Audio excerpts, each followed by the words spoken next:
నిన్న మనం అసలు ఈ ట్యాక్సెస్ ఏంటి, హిస్టరీ ఆఫ్ ట్యాక్సెస్, ఈ పుట్టుకేంటి, ఎక్కడి నుంచి వచ్చింది, ఎందుకు ఈ ట్యాక్సెస్ అన్నీ వేయాలి అనే దాని మీద మనం తర్వాత ఆ ట్యాక్సెస్ని సేవ్ చేసేటువంటి దాన్ని తప్పించుకుంటూ ట్యాక్సులు కట్టకుండా గవర్నమెంట్కి వాళ్ళు ఈ కార్పొరేట్ బాడీస్ పెద్ద పెద్ద కంపెనీలు వాళ్ళు ఏ విధంగా దాన్ని కాపాడుకుంటారు అనే దాని మీద చాప్టర్ మొదలుపెట్టాం నిన్న.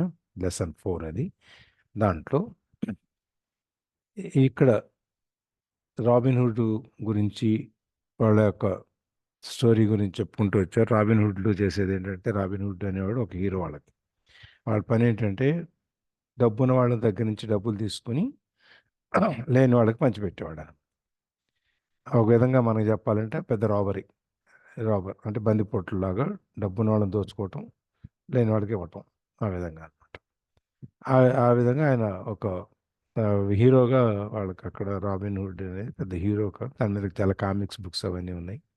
అట్లాగే వీళ్ళు మెల్లగా ఆ విధంగా అక్కడికి వచ్చి అక్కడి నుంచి డబ్బులు లేని వాళ్ళు ఈ ఉన్నవాళ్ళని చూసి వీళ్ళ దగ్గర ఇంత డబ్బు ఉంది కదా, వీళ్ళు నాకు ఎందుకు ఇవ్వకూడదు, లేకపోతే నా కోసం ఎందుకు ఖర్చు పెట్టకూడదు, వాళ్ళు పెడితే ఏమవుతుంది, వాళ్ళకి నష్టం ఏంటి అనే విధంగా రకరకాలుగా వాళ్ళు అనుకునేవాళ్ళు అనమాట.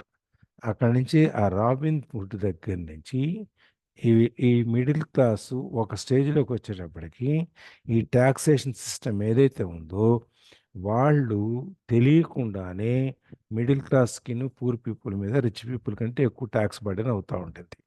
అప్పుడు అది ఎట్లా ఏంటి అనేది మెల్లమెల్లగా చూసుకుంటూ వద్దాం. అసలు ఈ హిస్టరీ ఆఫ్ ట్యాక్సెస్ గురించి చెప్పేటప్పుడు ఎక్కడి నుంచి వచ్చింది అని చెప్పేసి అని ఆ రోజుల్లో, పాత రోజుల్లో అంటే 1799, 1800లో వాళ్ళకి ఏదైనా వార్స్ యుద్ధాలు వచ్చినప్పుడు ప్రజల దగ్గర నుంచి కొంత డబ్బులు వసూలు చేసి ఆ డబ్బులతో యుద్ధాలకి కావాల్సిన సామాగ్రిని కొనుక్కోవడం, లేకపోతే సైనికులను పోషించడం, ఈ విధంగా చేసేవాళ్ళు అనమాట. అక్కడి అట్లా ఫస్ట్ మొదలైంది నెపోలియన్ దగ్గర నుంచి. అక్కడి నుంచి అమెరికా వాళ్ళు సివిల్ వార్ వచ్చిన తర్వాత 1861 టు 1865 వాళ్ళు మొదలుపెట్టారు. అక్కడి నుంచి 1874లో 1874లో ఇంగ్లాండ్ ప్రభుత్వం వీ అన్నిటి మీద ట్యాక్స్ వేయటం మొదలుపెట్టింది. అక్కడి నుంచి 1913లో అది యుఎస్లో కూడా పర్మనెంట్ ఫీచర్ అయి కూర్చుంది. అమెరికన్స్కి ట్యాక్స్ కట్టడం అంటే ఇష్టం లేదు, కానీ వాళ్ళు తప్పలేదు.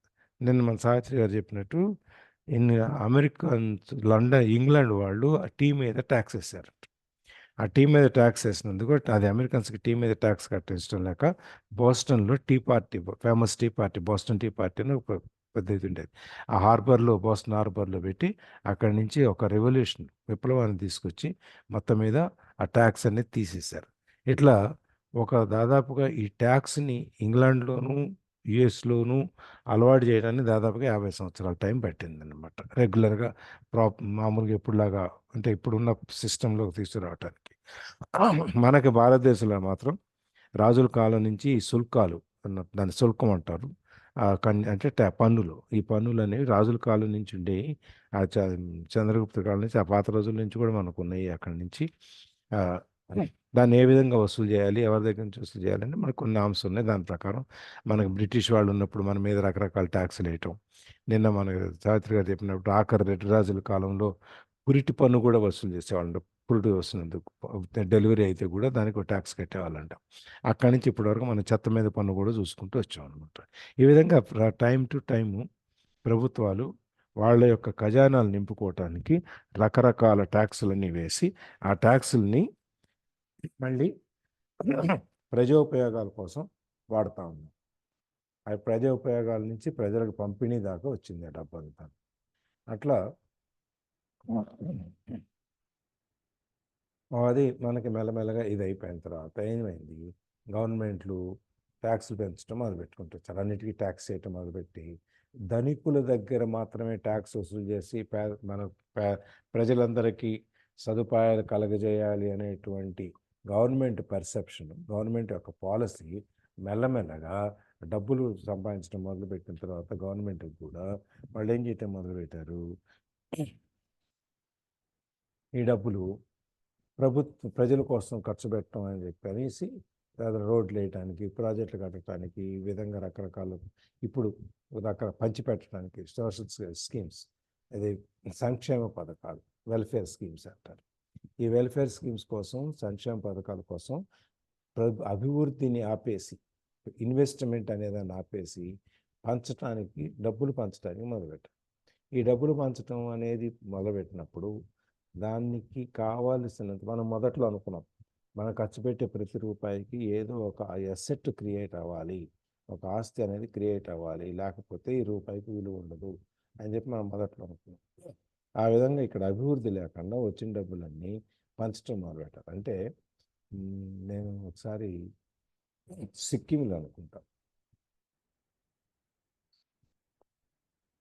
వాళ్ళు ఏం చేస్తారంటే అక్కడ ఏమి వేరే వ్యాపకాలు ఏమి ఉండవు వాళ్ళకి ఆ రోజుల్లో. ఇప్పుడు కొంచెం ఇండస్ట్రీస్ అవన్నీ పెడుతున్నారు. అక్కడ ఏం చేసేవాళ్ళు అంటే స్టేట్ బడ్జెట్ ఇన్ని కోట్లు ఉందనుకోండి, ఇప్పుడు మనకి తెలంగాణ కానీ ఏపీ కానీ ఒక 2 లక్షల కోట్లు బడ్జెట్ ఉందనుకో, ఈ 2 లక్షల కోట్లు అక్కడ ఉన్న జనాభాకి సమానంగా పనిచేసేవాడు. ఇంకా వేరే యాక్టివిటీ ఏమి ఉండేది కాదు, రోడ్లు వేయటం, ప్రాజెక్టులు కట్టడం, ఇట్లాంటివి ఏమి ఉండేవి కాదు. వచ్చిన డబ్బు ఇవాళ ఈ సంవత్సరం మనకి ట్యాక్సుల కింద ఇంత వచ్చింది, మన బడ్జెట్ ఇంత, ఈ బడ్జెట్ని ఏం చేయాలి, మనకి ఇంత పాపులేషన్ ఉంది, పాపులేషన్కి సమానంగా పనిచేయాలి, అందరికీ సమానంగా పనిచేసేవాళ్ళు. మళ్ళీ బడ్జెట్ వచ్చిందా కూర్చునేవాళ్ళు. ఆ విధంగా ఒకప్పుడు సిక్కింలో అంతా ఉండేది. ఇప్పుడు మారుతుంది అక్కడ పరిస్థితి కూడా. ఇది మనకి ఆ విధంగా కొన్ని సందర్భాల్లో గవర్నమెంట్ కూడా ఇప్పుడు మనం ఆ అసెట్స్ క్రియేషన్, మౌలిక సదుపాయాలు, మౌలిక వసతులు, లేకపోతే ఈ ప్రాజెక్టులు ఇవన్నీ కట్టడాలు మానేసి మనం డబ్బులు పంచడం మొదలుపెట్టేటప్పటికి మనకి ఆదాయాలు తగ్గిపోవటం మొదలైంది. అది గవర్నమెంట్ కూడా వాళ్ళకి ఈ విధంగా డబ్బులు కావాల్సి వచ్చినప్పుడు ఏం చేస్తున్నారు, వాళ్ళు ట్యాక్సులు పెంచుతున్నారు. ట్యాక్సులు పెంచితే, లేదు కరెంట్ రేట్లు పెంచినా, బస్సు రేట్లు పెంచినా, ట్యాక్సులు పెంచినా, పెట్రోల్ రేట్లు పెంచినా సఫర్ అయ్యేది ఎవరు? మోస్ట్లీ పేదవాళ్ళు, మధ్యతరగతి వాళ్ళే సఫర్ అవుతారు ఎక్కువ. డబ్బు ఉన్నడికి బాధ లేదు, వాడు అలాగే చేస్తాడు. డబ్బు లేనివాడికి బాధ లేదు, ఎందుకంటే గవర్నమెంట్ ఇస్తుంది. మధ్యతరగతి వాళ్ళే పెట్రోల్ రేటు పెరిగితే ఇబ్బంది పడేది మధ్యతరగతి వాళ్ళే, సరుకుల రేట్లు పెరిగితే ఇబ్బంది పడేది మధ్యతరగతి వాళ్ళే, బస్సుల రేట్లు పెరిగినా ఇబ్బంది పడేది మధ్యతరగతి వాళ్ళే, కరెంట్ రేట్లు పెరిగినా ఇబ్బంది పడేది మధ్యతరగతి వాళ్ళే.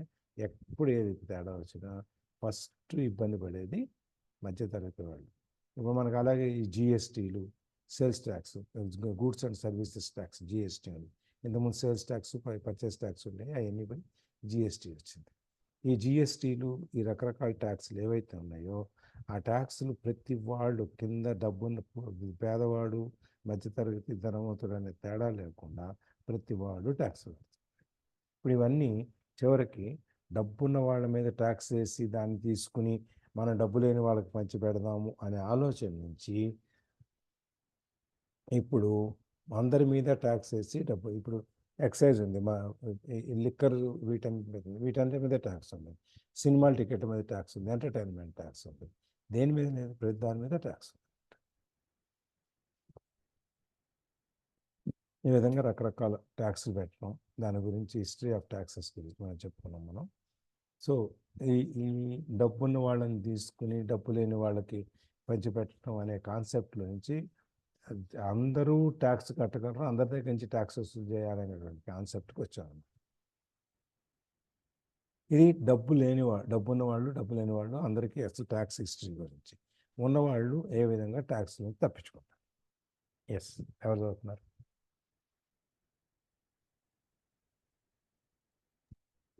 చదువుతా సార్.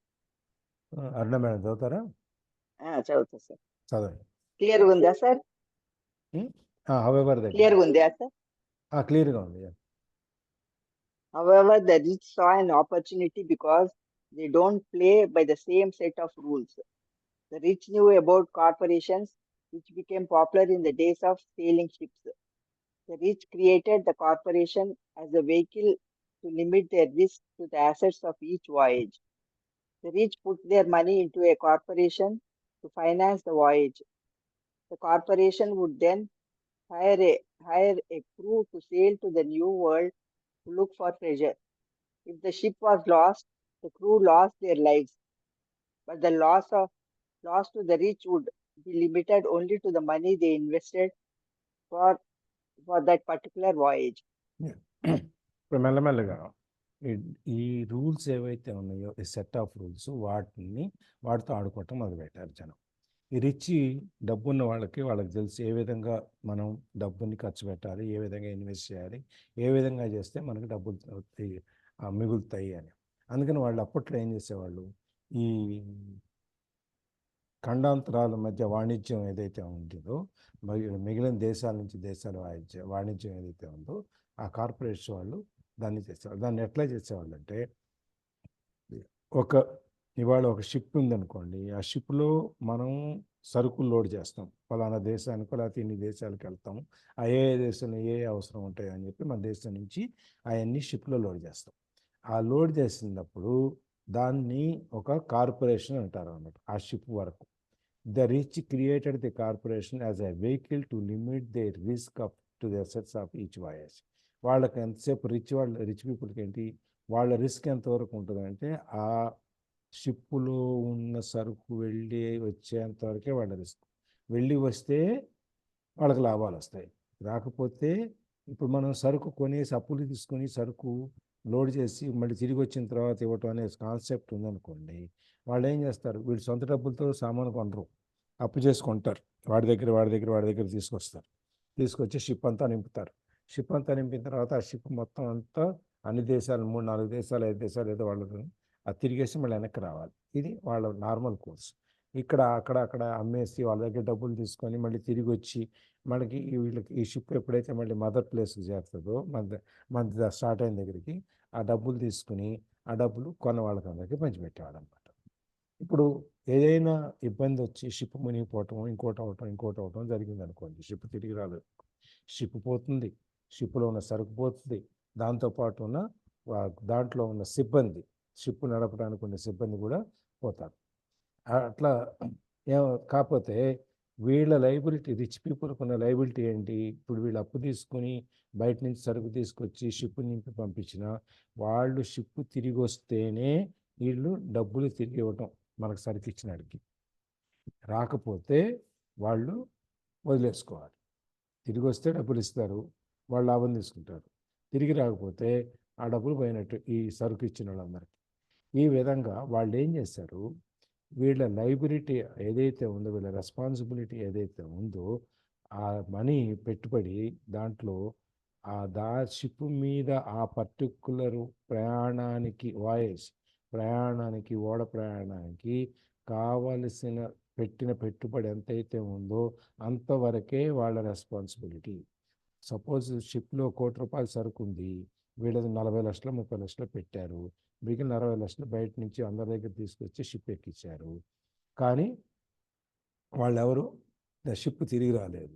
షిప్ తిరిగి రాకపోతే ఈ 60 లక్షలు ఎవరు కట్టాలి, 40 పోను, మిగిలిన డబ్బులు ఎవరైతే సరుకు తీసుకుని షిప్ ఎక్కించారో వాళ్ళు కదా కట్టాలి. కానీ ఈ కార్పొరేట్ దీన్ని ఆ ట్రాన్సాక్షన్ని ఆ షిప్కు మాత్రమే పరిమితం చేయటం వలన వాళ్ళు డబ్బులు వచ్చినా రాకపోయినా వీళ్ళకి ఏం సంబంధం లేదన్నమాట. అందుకని చెప్పి ఆ విధంగా ఈ కార్పొరేట్స్, ఇప్పుడు మన కంపెనీస్ అని మాట్లాడుతున్నాం చూస్తారా, పెద్ద పెద్ద కార్పొరేట్స్, ఇండస్ట్రియల్ హౌసెస్ అని మనం మాట్లాడుతున్నాం కదా, వాళ్ళందరూ దీని పుట్టుక అక్కడి నుంచి జరిగింది. ఇప్పుడు మనం ఏం చేస్తున్నాము, లిమిటెడ్ లైబిలిటీ, మన లైబిలిటీ ఏదైతే ఉందో అది పరిమితమైనటువంటిది. ఒక లిమిటెడ్ కంపెనీ ఓపెన్ చేసినప్పుడు మన షేర్స్ ఎంతవరకు అయితే ఉన్నాయో అందులో మన లైబిలిటీ అంతవరకే. అంటే ఇప్పుడు ఆదాని 1,00,000 కోట్లు అప్పు చేశాడు, ఆ 1,00,000 కోట్లు అప్పు చేసి 4 కంపెనీలు పెట్టాడు, 4 కంపెనీలు 1,00,000 కోట్లు అప్పు చేశాడు, 4 కంపెనీలో మన షేర్ హోల్డర్ అనుకో. రేపు ఈ కంపెనీలు మునిగిపోతే బ్యాంకుకి ఎవరు కట్టాలి డబ్బులు, షేర్ హోల్డర్స్ అందరూ కలిపి కట్టాలి కదా, ఎందుకంటే వాళ్ళు భాగస్వాములు కదా వ్యాపారంలో. కానీ ఇప్పుడు వీళ్ళు క్రియేట్ చేసిన సిస్టమ్ ఏదైతే ఉందో, ఈ కార్పొరేట్ సిస్టము, మన లైబిలిటీ వచ్చి మనకి ఎన్ని షేర్లు ఉన్నాయో అంతవరకే కానీ మన దగ్గరికి రావడానికి వీల్లేదు. That is called limited liability. పరిమితమైనటువంటి అప్పులు ఆ లైబిలిటీ వాళ్ళకి అంతవరకే ఉంటుంది అన్నమాట. ఈ విధంగా ఇక్కడ ఈ షిప్స్తో మొదలైనటువంటి ఈ కార్పొరేట్ కల్చర్ అనేది దాన్ని మెల్లమెల్లగా ఈ వాయేజెస్లో ప్రయాణాల్లో ఓడ ప్రయాణాల నుంచి మొదలైంది, మెల్లమెల్లగా మనకి ఆన్ షోర్ కూడా వచ్చి మనకి ఆ, ఈ ఈ రోజువారీ వ్యాపారాల్లో కూడా తల పెట్టి మనకి ఒక్కొక్కళ్ళకి కంపెనీస్ అన్ని ఒక్కొక్క యాక్ట్లు ఫామ్ చేసి, ఇండియన్ కంపెనీస్ యాక్ట్ ఉంది మనకి, అట్లాగే యూఎస్లో వాళ్ళకి ఉంటుంది.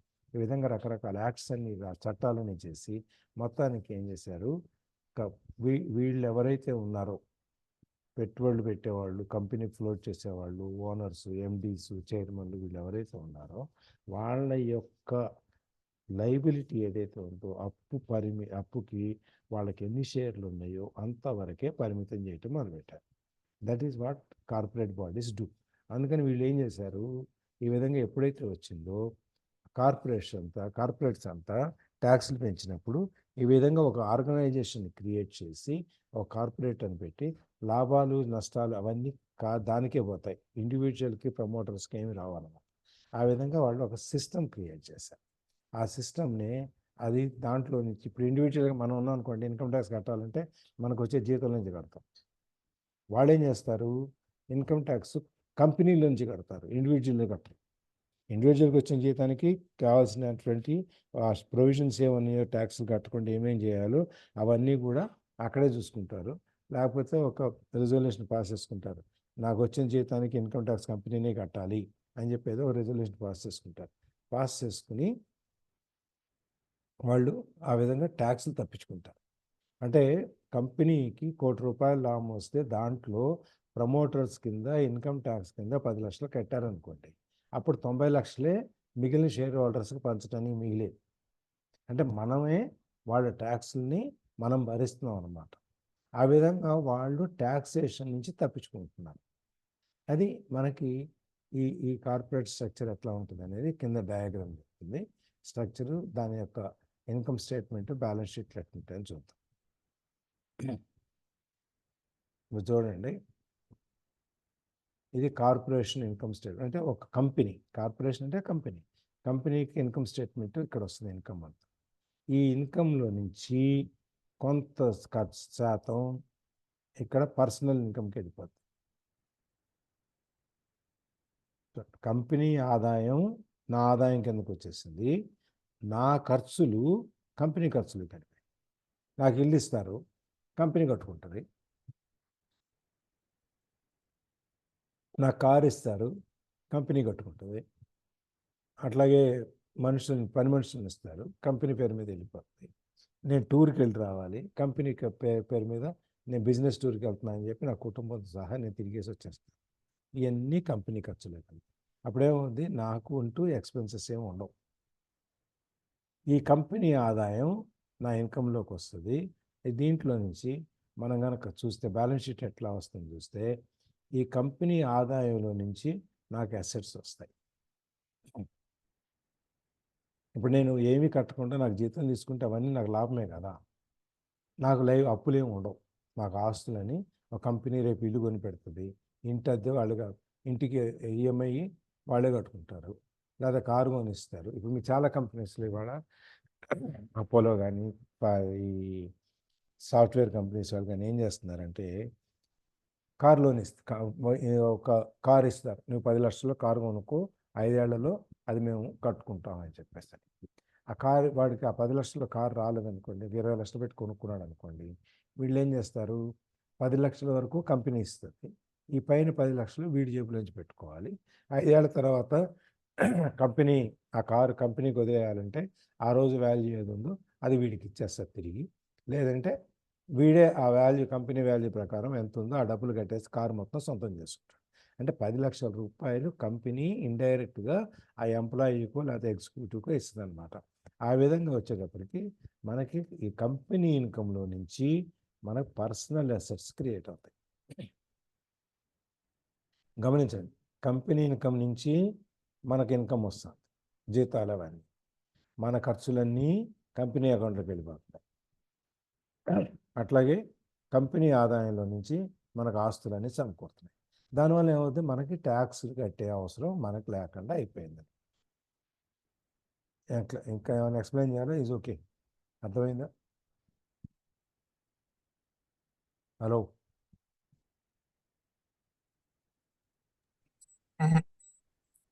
అందరికి అర్థమైందండి ఇక్కడ వరకు? అర్థమైంది సార్. నెక్స్ట్ కంటిన్యూ చేద్దామా? Continue sir. చదవండి. అరుణ గారు. సార్ కొన్ని కంపెనీలలో ఆ, సిఇఓస్ చాలా తక్కువ సాలరీస్ తీసుకుంటారు అని అంటారు కదా సార్. ఉమ్, అంటే ఆ ₹1 పనిచేస్తారు లేకుంటే ఉమ్, అట్లా కూడా అంటారు కదా అని అవును. ఎప్పుడైనా నేను చూసాను సార్, పేపర్ లో చూసాను. ఉమ్, అంటే ఇవన్నీ ఎక్స్పెన్సెస్ అన్ని కంపెనీ భరిస్తున్నప్పుడు ఇంకా శాలరీ అంతేగా మరి. నాకు ఇప్పుడు వరకు తెలియలేదు సార్ కంపెనీ భరిస్తుందని. ఇప్పుడు మీ చీఫ్ మినిస్టర్ గారు రూపాయి జీతం తీసుకుంటాడు ఆహా. అదే కదా. సార్ నేను అది విన్నాను సార్. కొన్ని కంపెనీలు కానీ కంపెనీగానే కొన్ని కాదు, ఈవెన్ పొలిటీషియన్స్ కూడా. అవును సార్. ఇప్పుడు మీ ఏపీ చీఫ్ మినిస్టర్ జీతం రూపాయే, మ్హూ. కానీ ఆయన తాగే మంచినీళ్ళ ఖర్చు ₹300 బాటిల్. అదేనండి సార్, అన్ని మిగతా అన్ని మనం భరిస్తున్నప్పుడు ఇంకేం గవర్నమెంట్ ఖర్చు కడుతుంది. పెట్టాలి? ఇప్పుడు ఎంపీలు ట్రావెలింగ్ ఎమ్మెల్యేలు ఎక్స్పెన్సెస్. వీళ్ళు ఉన్నారు చూసారా, వాళ్ళందరికీ ట్రాన్స్పోర్ట్ ఫ్రీ, ఫోన్ ఫ్రీ, వాళ్ళ క్యాంటీన్లో ఫుడ్ రూపాయికే, ఇప్పటికీ రూపాయికే బిర్యానీ దొరుకుతుంది వాళ్ళకి. వాళ్ళకి శాలరీస్ కూడా ఇస్తారు సార్. సాలరీస్ ఉంటాయి, మళ్ళీ దాని మీద 2 ట్యాక్స్ lakhs దాకా ఉండదు. ఉంది సార్. అంటే దాని ఒక అంటే ఒక 5 years టెన్యూర్ లో అటు ఇటుగా 1 month salary 2 lakhs, car expenses ఇవన్నీ ఫ్రీ కాబట్టి ఓన్లీ శాలరీస్ ఇట్లా. ఆఫ్టర్ 5 years తర్వాత ఒకవేళ ఓడిపోతే పెన్షన్ వస్తుంది సార్. పెన్షన్ వస్తుంది. పైగా ఇంకోటి మ్మ్. ఏంటో తెలుసా, మీరు రిటైర్ అయ్యి మీకు 2-3 ఉద్యోగాల్లో ఉంటే మీకు ఒక పెన్షనే వస్తుంది. మ్మ్. వాళ్ళకి అట్లా కాదు, ఎమ్మెల్యే పెన్షన్ వస్తుంది, ఎంపీ పెన్షన్ వస్తుంది, ఒక జెడ్పీ చైర్మన్ పెన్షన్ వస్తుంది, అన్ని పెన్షన్లు వస్తాయి వాళ్ళకి. మ్మ్. మనకు ఒక పెన్షనే వస్తుంది. మనకి జెడ్పీ చైర్మన్ కూడా పెన్షన్ వస్తుందా సార్? ఉందనుకుంటా, వాళ్ళు కూడా ఉండేది. వాడు ఏ గవర్నమెంట్ దాంట్లో ఏది చేసినా వాళ్ళకి పెన్షన్లు అన్నీ ఇప్పుడు ఒకసారి ఎంపీ చేసి ఓడిపోయాడు అనుకోండి, మళ్ళీ రెండోసారి ఎంపీ అయ్యాడు అనుకోండి, మొదటిసారి పెన్షన్ వస్తుంటుంది, రెండోసారి ఎంపీ అయ్యేప్పుడు మళ్ళీ ఓడిపోయినప్పుడు మళ్ళీ ఈ పెన్షన్ వస్తుంది. నువ్వు ఒకసారి పెన్షన్ లేనట్టుంది సార్. మా అమ్మమ్మ అట్లా లేనట్టుంది సార్. మా అమ్మమ్మకు అంటే 2 రకాల ఆమె సర్పంచ్గా చేశారు. ఆ తర్వాత ఇంకేదో కొన్ని అంటే ఎంపీటీసీగా చేశారు. తర్వాత వాళ్ళకి లేవా పెన్షన్లు? వాళ్ళకు ఓన్లీ ఎంపీ పెన్షన్ ఒకటే వస్తుంది సార్. అంటే దీనికి లేదు. అంటే మా తాతగారు ఎంపీ, మాజీ ఎమ్మెల్యేనో మాజీ ఆ పెన్షన్ ఒకటే వస్తుంది. మిగతా అన్ని పెన్షన్లు రావు సార్, ఒక పెన్షనే వస్తుంది. లేదు, ఎమ్మెల్యేస్కి మాత్రం వాళ్ళకి ఎమ్మెల్యే ఎంపీ 2 చేస్తే 2 పెన్షన్లు వస్తాయి వాళ్ళకి. ఐడియా లేదు సార్ నాకైతే. ఎంపీ పెన్షన్ వస్తుంది, ఎమ్మెల్యే పెన్షన్ వస్తుంది, వాళ్ళకి 2 పెన్షన్లు వస్తాయి. ఎప్పటి కాలమో సార్, వాళ్ళు 40-50 ఏళ్ల కిందట చేసింది. ఇప్పుడు ఇప్పుడు కొత్త రూల్ 45 ఏళ్ళు అయింది. 3-4 సార్లు గెలిచారు కదా సార్ వాళ్ళు, అలాగా 4 పెన్షన్లు 5 పెన్షన్లు వస్తాయి సార్. 3-4 సార్లు గెలిస్తే కాదు, ఓడిపోయిన తర్వాత. ఓడిపోయిన తర్వాతనేనా సార్? పెన్షన్ అనేది నీకు ఆ పొజిషన్ పోయిన తర్వాత ఇస్తారు. ఆహా. ఇప్పుడు మాకు అనంతపురంలో వచ్చేసి ఎంపీ గారు అనంత వెంకటరామరెడ్డి గారు 2 సార్లు గెలిచారు, ఎమ్మెల్యేగా 3 సార్లు గెలిచారు. వేరే వాళ్ళు అడిగితే ఎంపీ 2 పెన్షన్లు వస్తాయి, ఎమ్మెల్యే 3 పెన్షన్లు కూడా వస్తాయి అంటున్నారు సార్. కానీ ఎంపీ పెన్షన్ ఒకటి, ఎమ్మెల్యే పెన్షన్ ఒకటి వస్తుంది. ఒక్కొక్కటి మాత్రమేనా వచ్చేది? ఒక్కొక్కటి. ఇప్పుడు 5 సార్లు గెలిచాడు కదా, 5 పెన్షన్లు వస్తాయి అంటుంటారు. 5 పెన్షన్లు రావు. ఆయన 3, 2, 5 సార్లు అయ్యాడు, అందుకు 5 పెన్షన్లు వస్తాయి. గవర్నమెంట్ ఎందుకు ఇస్తుంది తప్ప ఇట్లాగా అని నేను అనుకునేది అనమాట. లేదు, అదొకదానికి వస్తుంది. ఇది కంటిన్యూస్గా కనుక అయితే, ఇప్పుడు 2 టర్మ్స్ వరుసగా గెలిచాడు అనుకోండి, అప్పుడు రావు. ఒకవేళ ఒకటి గ్యాప్ వచ్చి మళ్ళీ గ్యాప్ వస్తే వస్తామో నాకు తెలియదు. కానీ ఎన్నిసార్లు రిటైర్ అయితే అన్నిసార్లు పెన్షన్లు వస్తాయి. అదే అన్నిసార్లు పెన్షన్ వస్తుంది అని. గారు మీ డౌట్ క్లియర్ అయిందా? Okay sir. మనకు ఉండదు, ఎంప్లాయీస్కి మాత్రం ఒకే ఒక పెన్షన్, ఒకే ఒక జాబ్. మన టెన్యూర్ కూడా 33 years కదా సార్. మనకి 33 ఏళ్ళు. 33 ఏళ్ళు చేస్తే గానీ మనకు పెన్షన్ రాదు. వాళ్ళకి 5 ఏళ్ళు చేస్తే పెన్షన్ వస్తుంది, వాడు బతికున్నంత కాలం, పోయిన తర్వాత కూడా వస్తుంది. 33 years చేస్తేనే సార్ పెన్షన్ వచ్చేది ఎంప్లాయీస్కి రిటైర్ అయ్యేటప్పుడు, చేరిన దగ్గర నుంచి రిటైర్ అయ్యేటప్పుడు. తీసేసారులేండి సార్. 2005లో 9th మంత్ నుంచి తీసేశారు. 2005 నుంచి ఏది పెన్షన్స్ తీసేశారు సార్. తర్వాత జాయిన్ అయిన వాళ్ళకి తర్వాత జాయిన్ అయిన వాళ్ళకి పెన్షన్స్ ముందు లేవు. ఉందిగా. అంతకుముందు ఉన్న వాళ్ళకి ఉంది సార్. అంటే అంటే ఇప్పుడు వచ్చిన ఎంప్లాయీస్ ఎవరికి పెన్షన్స్ లేవు కదా సార్. ఇప్పుడు ఒకసారి ప్రావిడెంట్ ఫండ్ ఇచ్చేస్తారు. సిపిఎస్ అని ఇస్తున్నారు. కాంట్రిబ్యూటరీ ప్రావిడెంట్ ఫండ్ అంటారు దాన్ని. ఆ, మాకంతరికి ప్రావిడెంట్ ఫండ్, మాకు పెన్షన్ లేవు. ఓకే. అంటే బ్యాంక్ ఎంప్లాయీస్ కి ఎవరికి ఉండవా సార్ అంటే అప్పుడు వాళ్ళు ఆప్షన్ ఇచ్చారు, పెన్షన్ ఎవరికి కావాలి, ప్రావిడెంట్ ఫండ్ ఎవరికి కావాలని చెప్పని. అప్పుడు నేను వచ్చేసాను బయటికి, అందుకని చెప్పి మేము తీసుకోలేదు. తర్వాత ఉన్న వాళ్ళందరూ పెన్షన్ ఆఫ్ చేశారు. వాళ్ళ జీతం కంటే పెన్షన్ ఎక్కువ వస్తుంది. ఇవాళ నాకు పెన్షన్ వస్తే నేను డ్రా చేసిన సాలరీ కంటే 3 రెట్లు వస్తుంది. అంటే పిఆర్సీస్ పెరుగుతాయి కాబట్టి ఇంకా దాంతోపాటు ఇవి కూడా పెరుగుతూ ఉంటాయి. పే రివిజన్ వచ్చినప్పుడల్లా పెన్షన్లు పెరుగుతూ ఉంటాయి. సో మనకు వాళ్ళకి పర్సనల్ ఎక్స్పెన్సెస్ అన్నీ కంపెనీ అకౌంట్లోకి వస్తాయి. కంపెనీ అకౌంట్లో నుంచి వచ్చినప్పుడు వాళ్ళకి ట్యాక్స్లు ఏం పడవాలి. ఇవాళ కూడా మనం ఎక్కడో చదువుతా ఉంది, నాకు కరెక్ట్గా కాదు నాకు తెలియదు, ఆదాని ఇంతవరకు రూపాయి ఇన్కమ్ ట్యాక్స్ కట్టదంట. ఆయన తరఫున వాళ్ళ కంపెనీలు కడతాయి. ముఖేష్ అంబానీ నెలకు 5 కోట్లు 6 కోట్ల జీతం తీసుకుంటాడు. ఇప్పుడు నుంచి 4 ఏళ్ళ నుంచి 5 ఏళ్ళ నుంచో జీతం పెంచుకోవాలి, ఇక అట్లాగే ఉంచుకున్నాడు. ఆయనకి బాడీ గార్డ్స్ దగ్గర నుంచి మొత్తం అంతా కంపెనీలు కడతాయి ఆయన.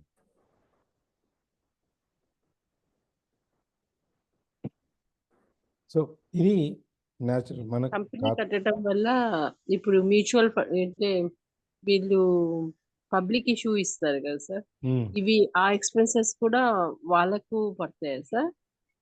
మ్యూచువల్ ఫండ్స్ పబ్లిక్ మ్యూచువల్ ఇష్యూకి ఫండ్ వచ్చే కాదు సార్. ఎక్స్పెన్సెస్, పబ్లిక్ ఇష్యూకి వచ్చే ఎక్స్పెన్సెస్ అని కంపెనీ అకౌంట్లోకి వెళ్తాయి. అరే ఆ కంపెనీ ఒక లాభం ఒకటే తీసుకుంటారు కదా సార్. ఇప్పుడు గ్రోత్ కావాలంటే, ఇప్పుడు రిలయన్స్ ఉంది, పవర్ ఉంది, అది ఏమైనా గ్రోత్ కావాలంటే షేర్స్ ని ఓన్లీ లాభం ఒకటే కదా సార్ కన్సిడర్ చేసి. లాభం వస్తే తీసుకుంటారు, లాభం రాకపోయినా వాళ్ళు తీసుకుంటారు. లాభం వస్తే మనకి డివిడెండ్ ఇస్తారు, లాభం రాకపోతే మనకేమి ఇవ్వరు. కానీ వాళ్ళ జీతాలు బత్తాలు అన్నీ మాత్రం మామూలుగానే వెళ్తాయి కంపెనీ అకౌంట్లో నుంచి. ఆర్ పవర్ అయినా ఎవరైనా ఒకటే, ముందు వాళ్ళు తీసుకున్నాకనే మనకు వస్తాయి. Okay sir, okay. ఏ కంపెనీ అయినా కూడా ఫస్ట్ వాళ్ళ జీతాలు మాత్రం ఆపడానికి వీల్లేదు కదా, లాభం వచ్చినా నష్టం వచ్చినా. అందుకని జీతాల కింద వెళ్ళిపోతాయి ముందు, తర్వాత నష్టం పెరుగుతూ ఉంటుంది. లాభం వచ్చే కంపెనీ అయితేనేమో ఓకే, నో ప్రాబ్లం. నష్టం వచ్చే కంపెనీ అయితే నష్టం పెరుగుతూ ఉంటుంది. యా,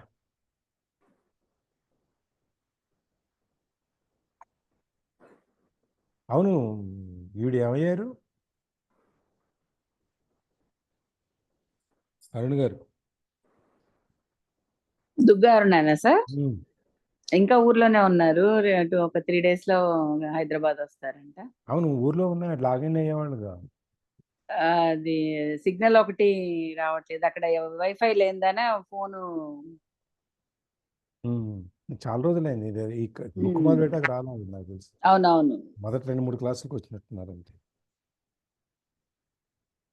ఓకే, యా, ఇప్పుడు next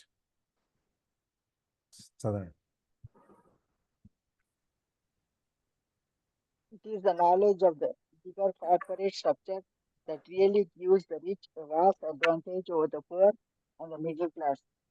Having 2 fathers teaching me, one a socialist and the other a capitalist, I quickly began to realize that the philosophy of the capitalist made more financial sense to me. It seems to me that the socialists ultimately penalize themselves with their lack of financial literacy. No matter what the take from the rich crowd came up with, the rich always found a way to outsmart them. That is how taxes were eventually levied on the middle class. The rich outsmarted the middle class solely because వినపడుతుందా? నాకు వినపడుతుంది. వినపడుతుందా sir? ఇప్పుడు వినపడుతుంది, ఇందాక వినపడలేదు. చదవండి. The rich outsmarted the intellectuals. The rich outsmarted the intellectuals solely because they understood the power of money, a subject not taught in schools. So it is the knowledge of the legal corporate structure that really gives the rich a vast advantage over the poor and middle class. వీళ్ళకి ఈ లీగల్గా advisors చాలామంది ఉంటారు. Tax అడ్వైజర్సు, corporate అడ్వైజర్సు, legal అడ్వైజర్సు, ఈ విధంగా రకరకాలైనటువంటి వాళ్ళ ఆయా ఫీల్డ్స్లో ఆయా ఇప్పుడు ట్యాక్సేషన్లో ఎక్స్పర్ట్స్ ఉంటారు. వాళ్ళకి ఎక్కడి నుంచి ఎక్కడ డబ్బులు పెడితే మన ట్యాక్స్ గవర్నమెంట్కి ఎగ్గొట్టవచ్చు అనేది వాళ్ళకి తెలుస్తుంది. వాళ్ళు ఏం చేస్తారు, ఆ చట్టంలో ఉన్న లొసుగులను ఆధారం చేసుకుని వీళ్ళు ట్యాక్స్ను దానికి ఆ కాలమ్స్ కింద పెట్టుకుంటూ వెళ్తారు. ఆ లీగల్ కార్పొరేట్ స్ట్రక్చర్ ఏదైతే ఉందో, ఆ కార్పొరేట్స్ అంటే చట్ట ప్రకారము క్రియేట్ చేయబడి సృష్టించబడ్డ ఆ కంపెనీ ఏదైతే ఉందో, అందుకనే it's a company is a legal entity. Company కూడా ఒక వ్యక్తే, అయితే అది చట్టబద్ధమైన ఒక ఎంటిటీ, ఒక వ్యక్తి. మనం లీగల్ పర్సనాలిటీ అంతే, కానీ మనకి మనలాగా ఫిజికల్ పర్సనాలిటీ ఉండదు. కానీ అది కూడా ఒక వ్యక్తి కిందనే, ఒక కార్పొరేట్ను కూడా, కంపెనీని కూడా ఒక వ్యక్తి కిందనే ట్రీట్ చేస్తారన్నమాట. ఆ స్ట్రక్చర్ ఏదైతే ఉందో, చైర్మన్, ఎండి, జిఎంలు, డీజిఎంలు, ఏజిఎంలు, వర్కర్సు, మేనేజర్సు, తర్వాత లీగల్ అడ్వైజర్సు, ఫైనాన్షియల్ అడ్వైజర్సు, బ్యాంక్, ఇవన్నీ రకరకాలుగా ఆ మొత్తం అంతా ఆ స్ట్రక్చర్ తయారు చేస్తారు. ఇది చట్టబద్ధంగా as per Indian companies act కానీ, అంతకుముందు మన అమెండెడ్ అయిన 2013లో అమెండ్ అయిన ట్యాక్స్ కానీ, తర్వాత ఇప్పుడు ఎల్ఎల్పీస్ అని వచ్చినాయి. ఇదివరకు ఏంటంటే ఒక కంపెనీ ఓపెన్ చేయాలంటే కనీసం ఈ ఒక ప్రైవేట్ పబ్లిక్ పార్ట్నర్షిప్ చేయాలంటే 2 ఉండాలి. అదే కనుక ఒక ప్రైవేట్ లిమిటెడ్ కంపెనీ పెట్టాలంటే 7 ఉండాలి. అది పబ్లిక్ లిమిటెడ్ కంపెనీ, అది ప్రైవేట్ లిమిటెడ్ కంపెనీకి 7 నుంచి 50 వరకు, 50 మంది కంటే షేర్ హోల్డర్స్ దాటకూడదు. పబ్లిక్ లిమిటెడ్ కంపెనీ అయితే ఎంతమంది అయినా ఉండొచ్చు. ఈ విధంగా రకరకాల నామ్స్ ఉన్నాయి కంపెనీల ప్రకారం. ఆ విధంగా ఆ చట్ట ప్రకారం, ఆ కంపెనీ లాలో ఇచ్చిన దాని ప్రకారం ఒక కంపెనీకి ప్రతిదానికి ఒక memorandum of association, articles of association, certificate of commencement, registration with register of companies, ఇవన్నీ వాళ్ళ నామ్స్ ఉన్నాయి. దాని ప్రకారం ఇవాళ మనం కంపెనీ పెట్టాలంటే మన కంపెనీ ఆబ్జెక్ట్స్ ఏంటి, ఎందుకు పెడుతున్నాము, దాంట్లో మనం ఏం వ్యాపారం చేస్తాము, మనం ఏ విధంగా మన ఈ కంపెనీ యొక్క బిజినెస్ని ఏ విధంగా మనము కంట్రోల్ చేస్తాము, లేకపోతే ఈ పరిపాలన జరుగుతుంది, కంపెనీ పరిపాలన అనేది ఈ మెమోరండము, ఆర్టికల్స్ ఆఫ్ అసోసియేషన్లో వాళ్ళు క్లియర్గా రాస్తారు అన్నమాట. ఈ విధంగా ఉంటుంది. ఒక ఎండి ఉంటాడు, ఒక చైర్మన్ ఉంటాడు, బోర్డ్ ఆఫ్ డైరెక్టర్స్ ఉంటారు, తర్వాత వాళ్ళు ఈ పనులు చేయాలి, వీళ్ళు ఈ పనులు చేయాలి, ఇవన్నీ రకరకాల వాళ్ళు రాసుకుంటారు. ఆ రాసిన దాని మీద ఇదంతా తీసుకెళ్ళి రిజిస్టర్ ఆఫ్ కంపెనీస్ దగ్గర మేము ఇలా ఒక కంపెనీ పెడుతున్నాము, మేము ప్రమోటర్స్, మేము ఇన్ని షేర్లతో స్టార్ట్ చేస్తున్నాము, మా పెయిడ్ అప్ క్యాపిటల్ ఎంత, ఆథరైజ్డ్ క్యాపిటల్ ఎంత, ఇవన్నీ రకరకాలుగా అన్నీ రాసి ఒక కంపెనీకి రిజిస్టర్ ఆఫ్ కంపెనీస్ దగ్గరికి వెళ్ళి ఈ పేపర్లను ఇచ్చి మనం కంపెనీ రిజిస్ట్రేషన్ చేయించుకుంటాం. అప్పుడు మనకి సర్టిఫికేట్ ఆఫ్ రిజిస్ట్రేషన్ అని ఒకటి వస్తుంది అన్నమాట. అప్పుడు మనం ఒక లీగల్ ఎంటిటీ, మనం ఒక చట్టబద్ధమైన ఒక వ్యవస్థ. మనం ఈ లీగల్ ఎంటిటీ అనేది ఎందుకు చెప్తున్నామంటే ఇది ఎప్పుడు బతికే ఉంటుంది, ఇది చచ్చిపోదు. కంపెనీ అనేది 100 ఏళ్ళైనా 200 ఏళ్ళైనా 300 ఏళ్ళైనా బతికే ఉంటుంది. ఎందుకంటే లోపల ఉన్న వ్యక్తులు మాత్రమే, ఆ చైర్మన్లు, డైరెక్టర్లు, వీళ్ళు మారుతారు. ఎందుకంటే వాళ్ళు పోయినప్పుడు కొత్త వాళ్ళు వస్తుంటారు, వాళ్ళ వంశీకులు లేకపోతే ఇంకొకళ్ళు, లేకపోతే బయట వాళ్ళు ఎవరో నడపడానికి వస్తుంటారు, వాళ్ళు నడుస్తారు. ఇప్పుడు టాటాస్ ఉందనుకోండి, Tata and Sons original company వాళ్ళది టాటా అండ్ సన్స్. ఇప్పుడుండే టాటా గ్రూప్ కంపెనీస్ అన్నీ అందులో బాగా వస్తాయి. లేదు, టాటా అండ్ సన్స్కి వీళ్ళన్నిట్లో మేజర్ షేర్ హోల్డింగ్ ఉంటుంది, ఎక్కువ షేర్స్ వాళ్ళ పేరు మీద ఉంటాయి. మిగిలిన అందరూ పబ్లిక్కి వీటికి అందరూ తక్కువ ఉంటాయి. అందుకని ఈ గ్రూప్ కంపెనీస్ మొత్తం టాటా 140 ఏళ్ళు 150 ఏళ్ళు అయ్యారు. దాదాపుగా 4 మారారు చైర్మన్లు. వాళ్ళందరూ కూడా ఈ టాటా అండ్ సన్స్ కిందనే వస్తారు. అట్లాగే అంబానీస్, రిలయన్స్ ఇప్పుడు ధీరుభాయ్ అంబానీ నుంచి ఇద్దరు విడిపోయారు. ముఖేష్ దగ్గర నుంచి వాళ్ళ కూతురు, కొడుకు, వాళ్ళందరూ మళ్ళీ కొత్త కంపెనీలు పెట్టి అందులోకి వెళ్తారు. అట్లాగే వాళ్ళందరికీ ఇందులో వాటాలు ఉంటాయి, ఇందు నుంచి అందులో వాటాలు ఉంటాయి. ఆ విధంగా రకరకాలుగా నడుస్తూ ఉంటాయి. ఆ లీగల్ స్ట్రక్చర్ అనేది వాళ్ళకు ఉండటం వల్ల ఏమవుతుంది, ఈ కంపెనీ పెట్టినప్పుడు కంపెనీ ద్వారా మనం చేసే లావాదేవీలన్నీ కంపెనీకి సొంతమైనప్పుడు మిగిలిన మనకంటూ పర్సనల్గా ఏమి ఉండదు, కానీ మనం అన్నీ అనుభవిస్తాం. ఇది పూర్కి మిడిల్ క్లాస్కి ఈ అవకాశం లేదు, ఎందుకంటే వాళ్ళు కంపెనీలు పెట్టలేరు, పెట్టుబడి తేలేరు, ఇవన్నీ వాళ్ళకి అవకాశం ఉండదు. వాళ్ళు ఎంతసేపు ఉద్యోగాలు మన దగ్గర మన కంపెనీలు పెడితే వాళ్ళు ఉద్యోగాలు చేస్తారు. ఆ విధంగా అనమాట. అట్లా ఈ స్ట్రక్చర్లో నుంచి వాళ్ళకి ఉండటం వలన ఈ మిగిలిన వాళ్ళ మీద కంటే పూర్ మిడిల్ క్లాస్ కంటే వీళ్ళకి ఎక్కువ వెసులుబాట్లు ఎక్కువ ఉండేవి అన్నమాట. Having two fathers teaching me, one socialist and the other capitalist, I quickly began to realize that the philosophy of the capitalist made more financial sense to me. ఇప్పుడు వీనికి ఇద్దరు ఫాదర్స్ ఉన్నారు, ఒకటి రిచ్ ఫాదర్, ఒకటి poor father. అంటే ఒకటి socialist, ఒకటి capitalist. Socialist అంటేనేమో మొత్తం ఆస్తులన్నీ పంచమంటారు, క్యాపిటలిస్ట్ ఏమో నువ్వు పెట్టుబడి పెట్టు, సంపాదించు, పెంచుకుంటూ వెళ్ళిపో, నీ ఆస్తులు ఆర్జన సంపాదన పెంచుకుంటూ వెళ్ళు, నీకు మిగిలిన వాళ్ళకి నువ్వు ఇచ్చేది నువ్వు జీతాలు ఇచ్చి పోషించు అని చెప్తావు. అందుకని ఆస్తులను ఈ క్యాపిటలిస్టులు ఎవరైతే ఉన్నారో పెట్టుబడిదారి వర్గం, వాళ్ళు ఒక కంపెనీ తర్వాత ఇంకో కంపెనీ పెంచుకుంటూ పోతారు. అందుకని ఈయనకి అర్థమైంది ఏంటంటే, ఈ క్యాపిటలిస్ట్ ఫిలాసఫీ అంటే ఈ పెట్టుబడిదారీ వర్గం యొక్క సిస్టమ్ ఏదైతే ఉందో అది ఈయనకి బాగా నచ్చింది. డబ్బులు పెంచుకోవాలి, మనకు ఆస్తులు పెంచుకోవాలి అంటే మనం పెట్టుబడి పెట్టాలి, ఆ పెట్టుబడిని మనం రెట్టింపు చేసుకుంటూ వెళ్ళాలి, చేసుకుంటూ వెళ్తే మనకు డబ్బులు వస్తాయి, మన ఆస్తులు వస్తాయి. ఎందుకంటే వీళ్ళకి మొదటి నుంచి కూడా ఈ పిల్లలిద్దరికి మనం ఎట్లా డబ్బు సంపాదించాలి, ఎట్లా మనం స్థితిమంతులం కావాలి అనేదే వీళ్ళకి మెయిన్ కోర్స్ మొదటి నుంచి కూడా. అందుకని ఈయనకి కూడా ఆ క్యాపిటలిస్ట్ మెంటాలిటీ అనేది నచ్చిందన్నమాట. So it seem to me that socialist ultimately penalize themselves due to their lack of financial education. మనం ఇప్పుడు చూసినట్టు ఈ ట్యాక్సేషన్ ఏదైతే ఉందో, పన్నులు కట్టడం ఏదైతే ఉందో, డబ్బు ఉన్న వాడికి క్యాపిటలిస్ట్కి పెట్టుబడిదారి వర్గానికి వాళ్ళ ట్యాక్స్లు కానీ వాళ్ళ ఖర్చులు కానీ వాళ్ళు ఇవన్నీ కంపెనీ భరిస్తుంటే ఈ మధ్య తరగతి పేదవాళ్ళకి వాళ్ళే భరిస్తారు. చివరికి ఏమైంది, ఈ సోషలిస్ట్ ప్యాటర్న్ ఆఫ్ సొసైటీ అనేది ఏదైతే వచ్చిందో, సర్వ సమానత్వం అనేటువంటిది ఏదైతే వచ్చిందో, దానివల్ల ఎక్కువ ఇబ్బంది పడింది ఎవరంటే పేదవాళ్ళు. ఎందుకంటే వాళ్ళకి ఈ ఫినాన్షియల్ ఎడ్యుకేషన్ ఏదైతే ఉందో అది వాళ్ళకి లేదు, అది లేకపోవటం వల్ల వాళ్ళకి ఎక్కువ నష్టం వచ్చింది.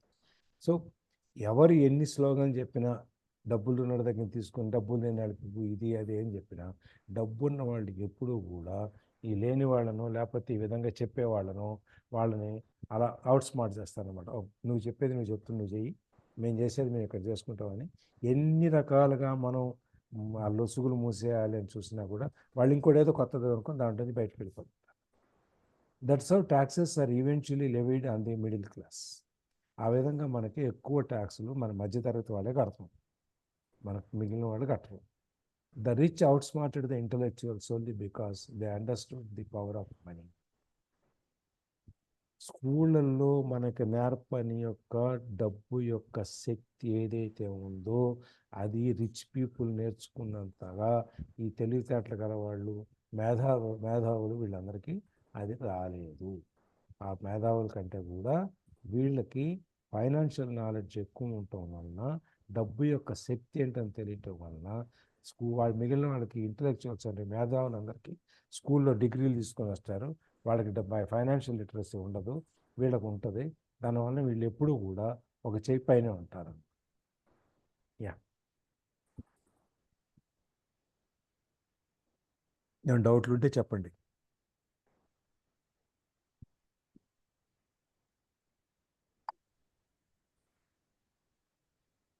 ఎస్, చదవండి అడగండి.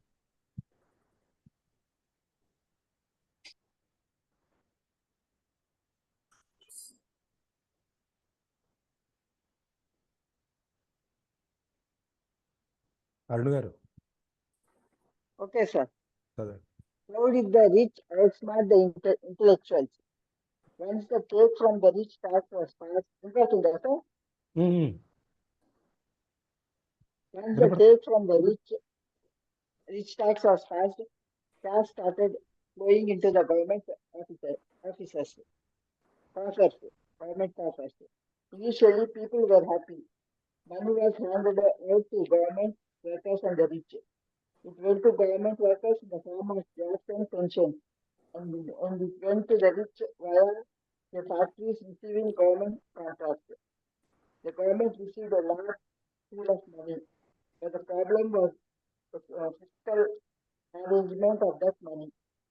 The government idea is to avoid having excess money. If you fail to spend your allotted funds, you risk losing it in the next budget. You would certainly not be recognized for being efficient. Business people, on the other hand, are rewarded for having excess money and are applauded for their efficiency. As this cycle of growing government spending continues, the demand for money increased, and the tax the rich idea was adjusted to improve lower income levels, going to very people who voted in the poor and the middle class. Okay. Sir, how did the rich outsmart the intellectuals?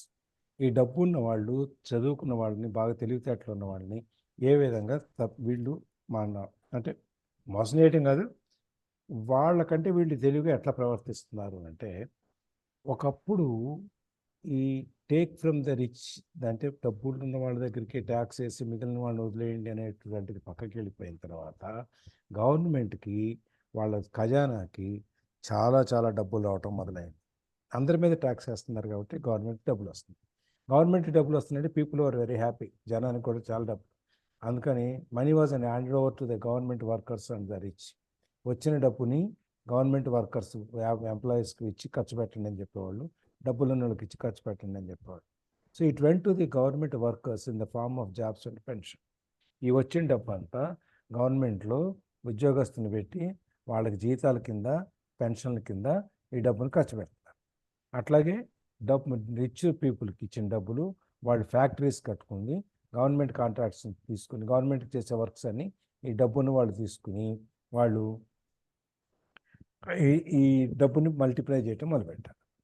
So the government received a large pool of money, but the problem was the physical management of that money. గవర్నమెంట్కి చాలా డబ్బులు వస్తూ ఉన్నాయి ఈ ట్యాక్సుల వలన. అయితే ఇప్పుడు సమస్య ఏంటంటే ఈ డబ్బుల్ని ఏ విధంగా ఖర్చు పెట్టాలి. మనకు వచ్చిన డబ్బులు అయితే మనం ఏ విధంగా ఖర్చు పెడతాం. ప్రభుత్వం అట్లా ఖర్చు పెట్టడానికి వీల్లేదు కదా. ప్రభుత్వానికి కొన్ని లిమిటేషన్స్ ఉన్నాయి ఖర్చు పెట్టాలంటే. ఈ పబ్లిక్ కోసమే వాడాలి, మౌలిక సదుపాయాలు కలగజేయాలి, లేకపోతే బస్సులు ఇవ్వాలి, పవర్ ఇవ్వాలి, కరెంట్ ఇవ్వాలి, వాటర్ ఇవ్వాలి, నదులు, కెనాల్స్, ఇవన్నీ కొన్ని ఆబ్జెక్టివ్స్ ఉన్నాయి. ఆ ఆబ్జెక్టివ్స్ ప్రకారం వెళ్ళాలి. దీన్ని మేనేజ్ చేయటం అనేది అప్పట్లో, మొదట్లో, ఇప్పుడు కాదు, గవర్నమెంట్కి చాలా కష్టం అయిపోయేది అనమాట. So the government ideal is to avoid having excess money. దానివల్ల ఏమైంది, ఈ డబ్బులు ఎట్లా ఖర్చు పెట్టాలి, దీన్ని ఏ విధంగా ఆ రోజుల్లో తెలియకపోవటం. ఇప్పుడు రాజులు ఉన్నారనుకోండి, ఆ టైంలో ట్యాక్స్లు వస్తే ఏం చేసేవాడు, ఆ ఖజానా నింపుకుంటూ కూర్చునేవాడు. ఏదో తర్వాత అశోకుడితో ఏదో చెట్లు నాటించాడు, లేకపోతే కాలువలు తవ్వించారు, లేకపోతే ఇంకోటి వచ్చింది. కానీ అంతకుముందు చాలా వరకు కూడా వచ్చిన డబ్బు అంతా ఆ ఖజానాలో పడి ఉండేది. ఆ తర్వాత ఎప్పుడో అవసరం వచ్చినప్పుడు, కరువు కాటకాలు వచ్చినప్పుడు అది బయటికి తీసి ఖర్చు పెట్టేవాడు. ఆ విధంగా అనమాట. అట్లా దాన్ని మేనేజ్ చేయటం అనేది ఒక స్టేజ్ వచ్చిన తర్వాత మేనేజ్ చేయటం ప్రభుత్వాలకు చాలా కష్టమైంది. అదే మీరు బడ్జెట్లు బిజినెస్ పీపుల్ దగ్గరికి వచ్చేటప్పటికి ఏమైంది, ఇక్కడ గవర్నమెంట్లో ఇంకొక చిన్నది ఏంటంటే, if you fail to spend your allotted funds you risk losing it in the next budget. ఇప్పుడు వాళ్ళు ఏం చేశారు, కొన్ని డిపార్ట్మెంట్ క్రియేట్ చేసి ఇది ఎంప్లాయ్మెంట్కి ఇంత, ఈ ఇరిగేషన్కి ఇంత, ఎడ్యుకేషన్కి ఇంత, హెల్త్ కేర్కి ఇంత, ఇట్లా ఒక్కొక్క సెక్టార్కి ఇంత డబ్బులు అని చెప్పి వచ్చిన డబ్బులన్నీ అలాట్ చేస్తారు బడ్జెట్లో. మనకందరూ తెలుసు కదా బడ్జెట్ అలాట్మెంట్. ఆ బడ్జెట్లో అలాట్ చేసిన డబ్బులు కనుక ముందు ఏం చేస్తారంటే, ప్రభుత్వంలో ఒక్కొక్క డిపార్ట్మెంట్ని అడుగుతారు, బాబు నీకు ఎంత కావాలి డబ్బులు ఈ సంవత్సరం అని చెప్పి. ఈ ఏప్రిల్ 24 నుంచి మార్చి 25 వరకు నీ డిపార్ట్మెంట్లో నువ్వు ఎంత డబ్బులు ఖర్చు పెడతావు, నీకు ఎంత కావాలి అని అడుగుతారు. అప్పుడు డిపార్ట్మెంట్లో ఫైనాన్స్ డిపార్ట్మెంట్ వాళ్ళు కూర్చుంటారు, వాళ్ళు ఏదో వర్కౌట్ చేస్తారు, మాకు ఇన్ని 100 కోట్లు కావాలి అని చెప్తారు. ఇట్లా అన్ని డిపార్ట్మెంట్ నుంచి తీసుకున్న తర్వాత ఫైనాన్స్ డిపార్ట్మెంట్ వాళ్ళు వాళ్ళకున్న మనీ రిసోర్సెస్ని దృష్టిలో పెట్టుకొని ఎవరెవరికి ఎంత అలాట్ చేయాలని చెప్పి వాళ్ళు అలాట్ చేస్తారు. ఇప్పుడు మనకు వచ్చిన జీతం మనం ఎట్లా ఖర్చుల కోసం మనం అలాట్ చేస్తామో ఆ విధంగా వాళ్ళు కూడా ఈ ప్రభుత్వం కూడా డబ్బుల్ని ఎలా ఖర్చు పెట్టాలి అనేది వాళ్ళు లెక్క చేస్తారనమాట. లెక్క చేసినప్పుడు ఈ ఈ విధంగా డబ్బులు ఖర్చు పెట్టాలి, ఈ విధంగా డబ్బులు ఖర్చు పెట్టాలని మనకి సరే ఈ సంవత్సరం హెల్త్ కేర్ కింద నువ్వు 1000 కోట్లు ఖర్చు పెట్టు, నువ్వు ఎడ్యుకేషన్ కింద 500 కోట్లు ఖర్చు పెట్టు, ఇరిగేషన్ కింద 1,00,000 కోట్లు ఖర్చు పెట్టు, రోడ్లు వేయటానికి R&B రోడ్స్ అండ్ బిల్డింగ్స్ కింద ఇంత, ఈ విధంగా ఇచ్చినప్పుడు ఒకవేళ కనుక ఆ కన్సర్న్డ్ డిపార్ట్మెంట్ వాళ్ళు ఎవరన్నా ఖర్చు పెట్టకపోతే, మనందరికీ తెలుసు బడ్జెట్లో డబ్బులు వచ్చినాయి మురిగిపోతాయి అని చెప్పి మార్చి 31వ తారీఖు లోపల మొత్తం డబ్బులన్నీ రిలీజ్ చేసేస్తారు మురిగిపోతాయి అని చెప్పి, మళ్ళీ రావు అని చెప్పి. నెక్స్ట్ బడ్జెట్లో నీకు 1000 కోట్లు ఇచ్చావు, నువ్వు 600 కోట్లు ఖర్చు పెట్టావు కాబట్టి ఈసారి 600 కోట్లు ఇస్తామని చెప్పి 600 ఇస్తారు. ఆ విధంగా మురిగిపోతాయని చెప్పి లాస్ట్లో మనం ఖర్చు పెడుతుంటారు.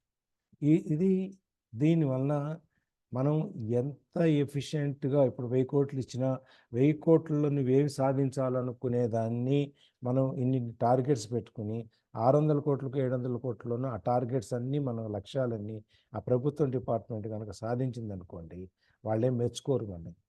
నువ్వు బడ్జెట్ డబ్బులు ఖర్చు పెట్టలేదు కాబట్టి నీకు 600 కోట్లు ఇస్తాం, సరే నువ్వు తెలివితేటలతో 600 కోట్లతో నువ్వు మేనేజ్ చేయగలిగి కాబట్టి ఏ సంవత్సరం కూడా నువ్వు అలాగే మేనేజ్ చేయి అని చెప్పి ఇచ్చేస్తారు అంతవరకు.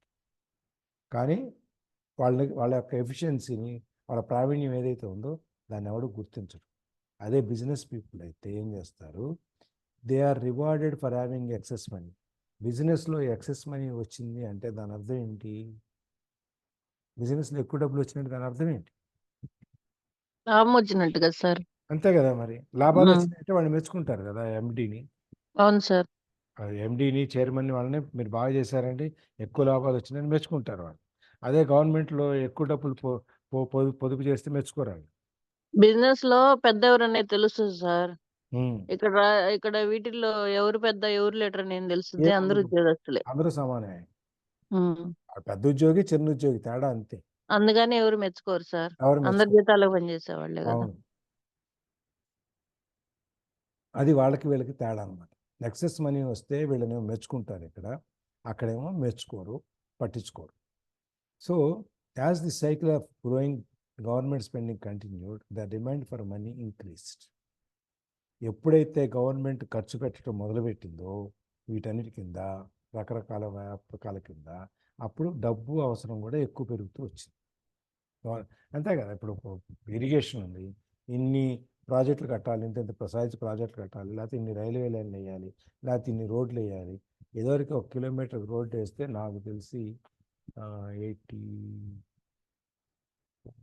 94, 95, 96లో అప్పుడే ఈ నేషనల్ హైవే అథారిటీ రావటం, ఈ 4 లేన్ రోడ్లు, డబుల్ రోడ్లు అప్పుడు చిన్న స్టార్ట్ అయినాయి. ఆ స్టార్ట్ అయినప్పుడు 1 కిలోమీటర్ రోడ్ వేయడానికి ₹1 కోటి ఉండేది ఖర్చు. సార్ సిమెంట్ రోడ్డా లేకపోతే తార్ రోడ్డా? తార్ రోడ్డే. ₹1 కోటి ఖర్చు అప్పుడు. దానికే అప్పుడే టోల్ గేట్ సిస్టమ్ స్టార్ట్ అయింది. కిలోమీటర్కి 10 పైసలు 15 పైసలు ఉండేది. అక్కడి నుంచి ఇవాళ 1 కిలోమీటర్ రోడ్ వేయాలంటే దాదాపుగా 10-12 కోట్లు అవుతుంది. ఇప్పుడు మన 4 లేన్ రోడ్లని మనం చూస్తున్నాం చూసారా, అవన్నీ ఇవాళ 1 కిలోమీటర్కి మనం దాదాపుగా 80 పైసలు రూపాయి కడుతున్నాం టోల్ గేట్. అట్లా ఈ డబ్బులు ఎప్పుడైతే వాళ్ళకి ఖర్చు పెట్టడం మొదలుపెట్టారో ప్రభుత్వం, వాళ్ళకి డబ్బుల అవసరం కూడా ఎక్కువ పెరిగింది అనమాట. అందుకని the tax the rich idea was adjusted to include lower income levels. అందుకని ఎప్పుడైతే డబ్బుల అవసరం పెరిగిందో మనం ఏం చేస్తాం, డబ్బు ఉన్న వాళ్ళ మీద ఎంత ట్యాక్స్ వేయగలం, కొంతవరకే వేయగలం. 30%, 35%, 40%, 100% అయితే తీసుకోలేం కదా. కానీ అందుకని వీళ్ళు ఏం చేశారు, డబ్బున్న వాడికి ట్యాక్స్ కట్టాలి అనే కాన్సెప్ట్ని తీసేసి ఈ లోయర్ ఇన్కమ్ కింద ఆదాయం వచ్చే వాళ్ళ మీద కూడా ఈ ట్యాక్స్ వేయటం మొదలుపెట్టారు. Down to the very people who voted it in. ఎవరైతే ట్యాక్స్లకి వసూలు చేయడానికి పంచిపెట్టడానికి మొదట్లో ఓట్లేసి గెలిపించారో ఇప్పుడు వాళ్ళ మీదే ఈ ట్యాక్స్లు పడుతున్నాయి అన్నమాట. పూర్ అండ్ రిచ్ అందరికీ సమానం అయిపోయారు, అందరికీ ట్యాక్స్లు కట్టడం మొదలుపెట్టారు. అంటే ఇక్కడ సమానత్వం అయితే ట్యాక్సులు అందరికీ తీసుకొచ్చేసారు, మిగిలిన వాళ్ళకి తీసుకురాకపోయినా సోషలిజం అనేది అందరికీ సమానంగా వచ్చింది. నెక్స్ట్ అరుణ్ గారు సార్.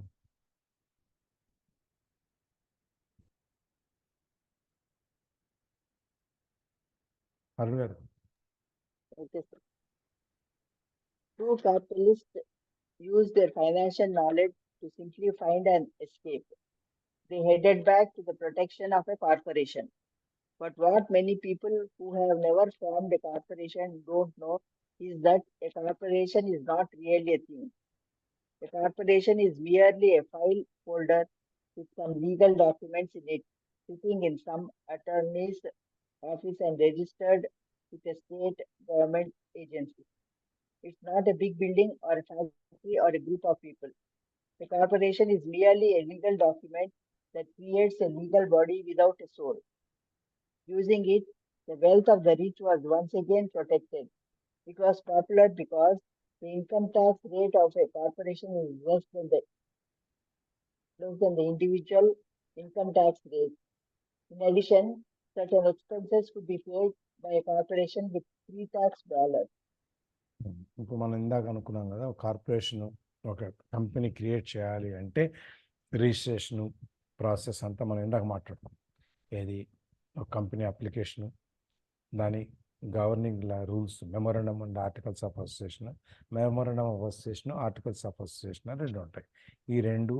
ఈ రెండింటిని పెట్టి కంపెనీ ఏం చేయదలుచుకుంది, ఎలా ఉండదలుచుకుంది, దాని స్ట్రక్చర్ ఉండాలి, ఎట్లా ఉండాలి, ఇవన్నీ దాంట్లో వస్తాయి అన్నమాట.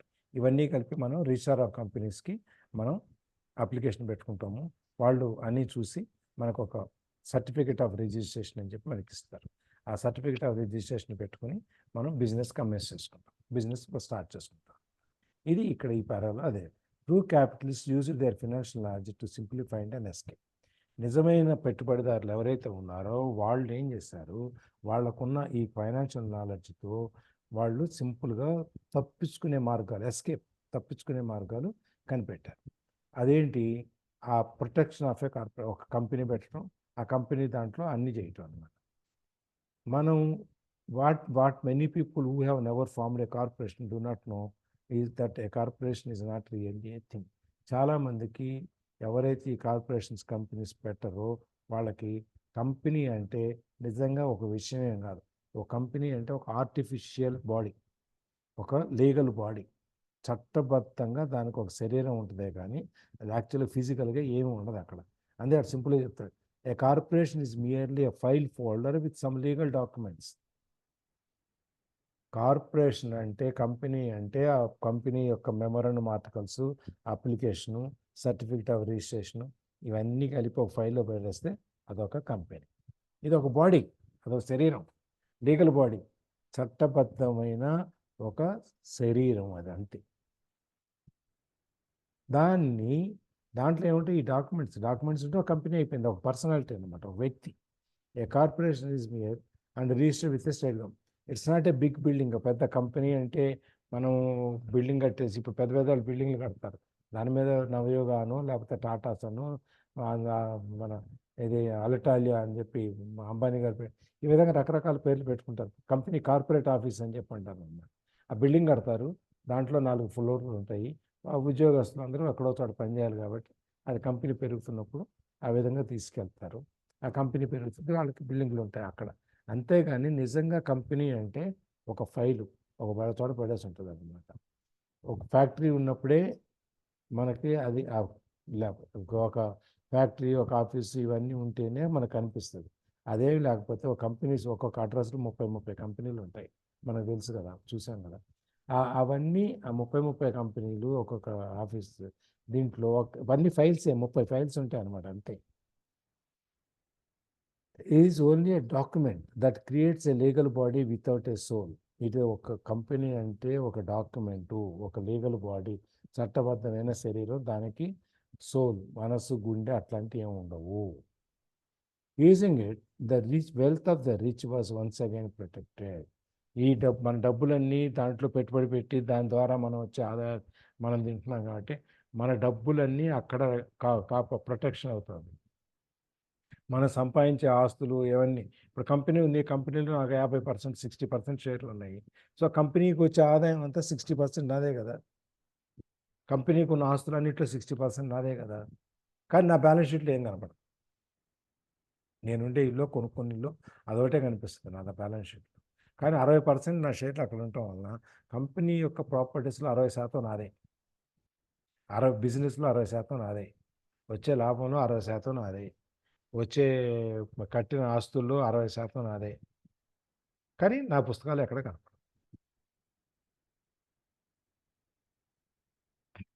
It was popular because the income tax rate of a corporation is less than the individual income tax rates. అది మనకి కూడా కార్పొరేట్ ట్యాక్స్ తక్కువ ఉంటుంది, 16%, 17%. కాకపోతే డివిడెండ్ ట్యాక్స్ అని ఇవన్నీ చాలా రకాలు ఉంటాయి. ఇన్కమ్ ట్యాక్స్ మనం ఒక స్టెప్ 10% నుంచి, ఇప్పుడు కొత్త స్కీమ్లో అయితే 5% నుంచి 30% వరకు కడతాము. ఓల్డ్ స్కీమ్లో అయితే 10% నుంచి 30% వరకు వచ్చిన ఆదాయంలో కొన్ని ఎగ్జామ్షన్స్ అని మిగిలిన దాని మీద 30% మ్యాక్సిమం కడతాం. కార్పొరేట్ ట్యాక్స్లో ఇప్పుడు ఐ థింక్ 25%, 21% ఉంది. అది దాంతోపాటు మిగిలినవి అన్నమాట. అట్లా. So in addition certain expenses could be paid by a corporation with pre tax dollars.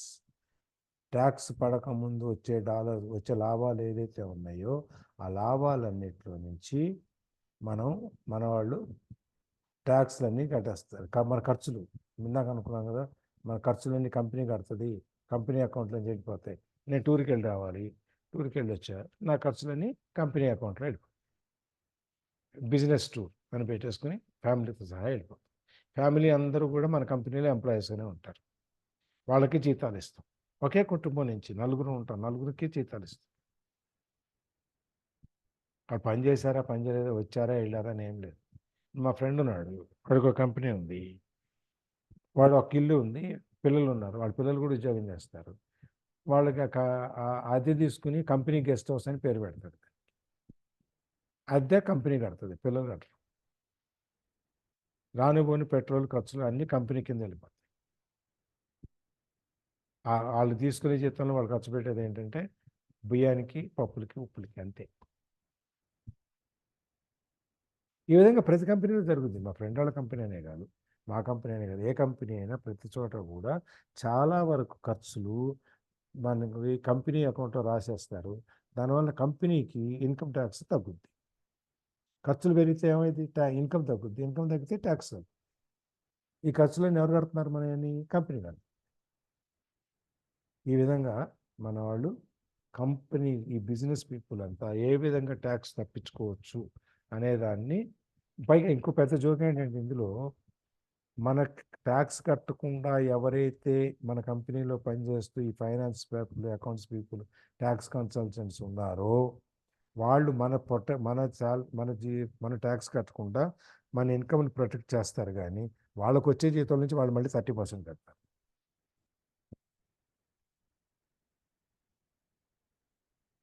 అంతే కదా సార్. అదే మరి వాడి వచ్చే జీతం అయితే ఆదాయం మీద ట్యాక్స్ అలాగే ఉంటుంది కదా, వాడి జీతంలో కనపడుతుంది కదా, వాడి జీతం నుంచి 30% వాడు కట్టాలి. కానీ దాని నుండి తప్పించుకోలేరు. వాడు మనే చెబుతాడు, ఈ విధంగా మీరు ట్యాక్స్ తప్పించుకోవచ్చు అండి.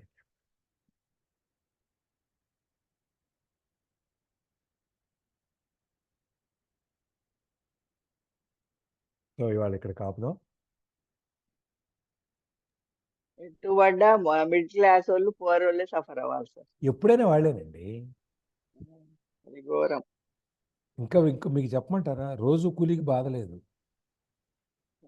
డబ్బులున్నవాడికి బాధ లేదు, డబ్బులు లేని వాడికి బాధ లేదు, మధ్య తరగతి వాళ్ళే. Middle class, lower middle class suffer అవ్వాలి. ఎప్పుడు సఫర్ అయ్యేది. వాడికి ఇవాళ జీతం వచ్చింది, ఇవాళ కూలి వచ్చింది, తిన్నాడు, కూలి తీసుకున్నాడు, అట్లా 400-500 వచ్చింది, తినేసాడు, 2 ప్యాకెట్లు తెచ్చుకున్నాడు, పడుకున్నాడు, అయిపోయింది.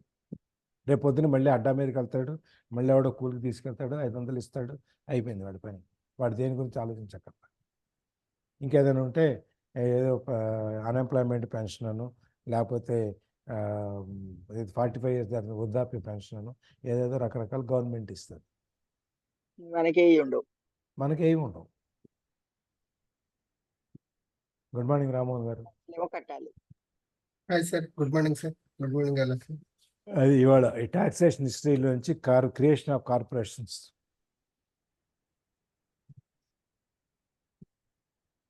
How the rich save money, save taxes by getting the expenses from the companies. అంతే కదా. ఆ. ఇవాళకి ఇది చూద్దాం. రేపు ఏమిటి జరుగుద్ది, ఈ ఉన్నవాళ్ళు లేనివాళ్ళు, కట్టేవాళ్ళు కట్టని వాళ్ళు, క్లాస్ వార్, డబ్బు ఉన్న వాళ్ళకి డబ్బు లేని వాళ్ళకి మధ్య ఏమొస్తుంది, ఎట్లుంటుంది చూద్దాం. ఓకే,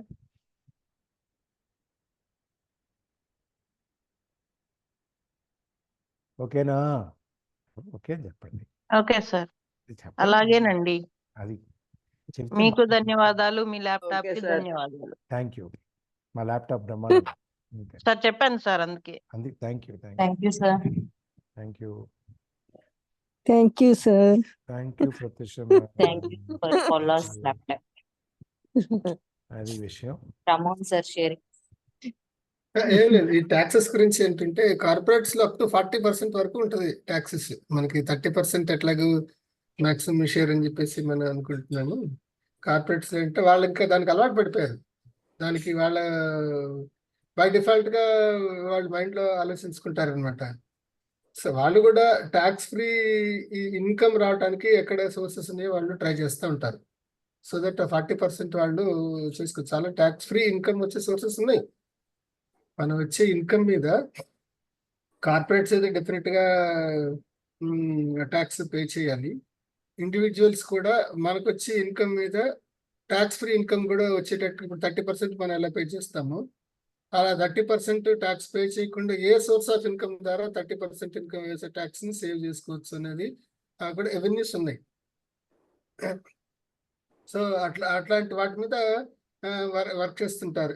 ఇండివిజువల్స్ మీద మనకి ఎంత అవేర్నెస్ లేదు. కార్పొరేట్స్ ఏంటంటే వాళ్ళకి ఎక్స్పెన్సెస్ చూపించుకుంటాం వల్ల వాళ్ళకి ఆ ట్యాక్స్ ని గెయిన్ చేస్తూ ఉంటారు. ఏదైతే 40% ట్యాక్స్ వాళ్ళు గవర్నమెంట్ ఆఫ్ ఇండియాకి పే చేస్తుంటారో ఆ అమౌంట్ ని, ఫర్ ఎగ్జాంపుల్ ₹1,00,00,000 ప్రాఫిట్ వచ్చింది అనుకోండి, 40% అంటే 40 lakhs అనుకోండి. ఆ 40 lakhs గవర్నమెంట్ ఆఫ్ ఇండియాకి పే చేయకుండా దాన్ని ఏ రూపంలో CSR ఫండ్ లేకపోతే ఎంప్లాయీ బెనిఫిట్ అనో లేకపోతే ఏదో వేరే రూపంలో ఎంప్లాయీస్ కి ఇస్తూ, నా ఎంప్లాయీస్ కి ఇస్తాను గవర్నమెంట్ కి ఎందుకు ఇవ్వాలనే ఉద్దేశంతో ఎంప్లాయీస్ కి ఇస్తూ ఏదో రూపం బెనిఫిట్స్ ఇప్పిస్తూ ఎంప్లాయీ రిటెన్షన్ మీద ఫోకస్ పెడుతుంటారు. గవర్నమెంట్ 40% ఇవ్వటం వల్ల ఏదైనా బెనిఫిట్ ఉంటుందా? ఏ మాత్రం ఉండదు. సింపుల్ గా 1 crore minus 40 lakhs 60 lakhs నా ఇన్కమ్ కింద వస్తుంది P&L అకౌంట్ చూపించేటప్పుడు. అది ఎంప్లాయీకి ఏ విధంగా బెనిఫిట్ చేస్తే నేను బెనిఫిట్ అవుతాను, నేను ఇవ్వాల్సింది ఎవరికైనా ఒక తప్పదు, గవర్నమెంట్ ఆఫ్ ఇండియాకి ఇవ్వదు లేకపోతే ఎంప్లాయీస్కి ఇవ్వదు.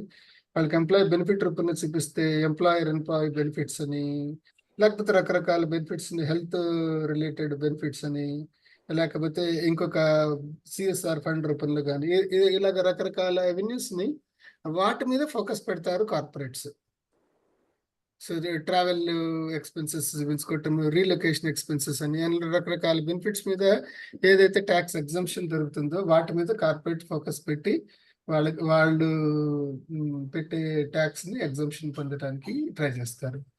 సో మనం ఏంటంటే ఇండివిజువల్స్ కూడా మనకు కూడా వచ్చే ఇన్కమ్ సాలరీ అనుకోండి ట్యాక్సబుల్. అలాగే మనం చేసే బిజినెస్ అనుకోండి, బిజినెస్ వచ్చే ఇన్కమ్ అనుకోండి ట్యాక్సబుల్.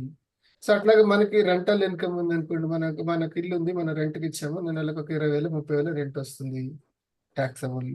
సో ఇలాగన్నీ జనరల్ గా వచ్చే రెవెన్యూస్ అన్ని ఏదైతే ట్యాక్సబుల్ ఇన్కమ్స్ ఉంటాయి, అట్లా కాకుండా కొన్ని సోర్స్ ఆఫ్ ఇన్కమ్ ని మనకి ట్యాక్స్ ఫ్రీ ఇన్కమ్ వస్తాయి. ఇప్పుడు మనకి శాలరీలో నుంచి ₹1,00,000 శాలరీ ఉంది, మన ఎంప్లాయర్ TDS కట్ చేయకుండా ఇస్తాడా? 100% TDS కట్ చేసి మనం ఏ స్లాబ్ లో ఉంటాం చూసి 10% స్లాబ్, 20% స్లాబ్, 30% స్లాబ్ అనేది ఆ 30% స్లాబ్ లో అని చెప్పేసి TDS కట్ చేసి మిగిలిన అమౌంట్ మన శాలరీలో క్రియేట్ చేస్తాడు. అంటే TDS అనేది కంపల్సరీ ఇక్కడ ఇవన్నీ సోర్ట్ అనమాట. మనకు వచ్చే సోర్స్ ఆఫ్ ఇన్కమ్ ఇది.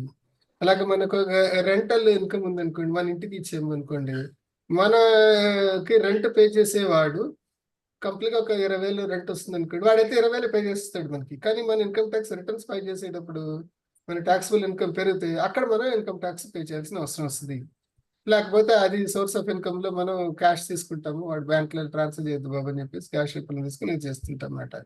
సో వీటన్నిటిని కాకుండా మనకు వచ్చే ఇన్కమే ట్యాక్స్ ఫ్రీ ఇన్కమ్ అనేది ఇన్సూరెన్స్ పాలసీ మెచ్యూరిటీ ఉంది అనుకోండి, for example tax free income.